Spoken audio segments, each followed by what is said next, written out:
এই জন্য অনেকের আছে যে যার মাথার উপরে যদি পাথরও দেওয়া হয় বুকের উপরে সে নড়বে না।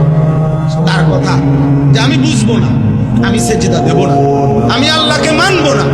সোজা কর, আমার উপরে যদি হিমালয় পর্বত আমার উপরে ফেলা হয়, আমার যদি আটলান্টিক মহাসাগরও ডুবাই দেয়, আমি নাফরমানি চাই।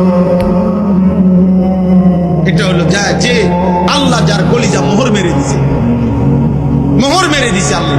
কোরআন শরীফ আছে, আল্লাহ নবীজিকে বলছে, বন্ধু কেউ যখন পাপের সীমা লঙ্ঘন করে আমি আল্লাহ তাকে 3টা শাস্তি দেই।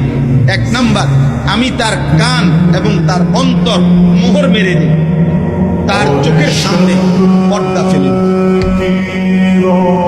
আল্লাহ বলেন তখন মনে রাখবেন বন্ধু, ওই নাফরমানকে হেদায়েত দিবে আর কেউ থাকে না, আর কেউ থাকে। আব্দুল কাদের জিলানীর বাপ কবরের থেকে আসলো আর তারে হেদায়েত দিতে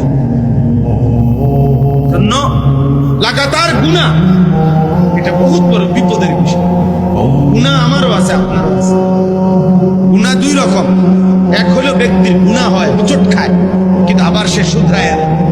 ভুল হয়েছে বুঝে আবার ঠিক করে নেয়, আবার সংশোধন করে নেয়। আরেকটা হলো লাগাতার গুনাহ, মিথ্যা বলে প্রতিদিন, ওজনে কম দেয় প্রতিদিন, সুদ খায় প্রতিদিন, কিস্তি নেয় নিয়মিত, ওজনে কম দেয় প্রতিদিন, ফজরের নামাজ পড়ে না একদিনও, গালি দেয় প্রতিদিন, খোদার 300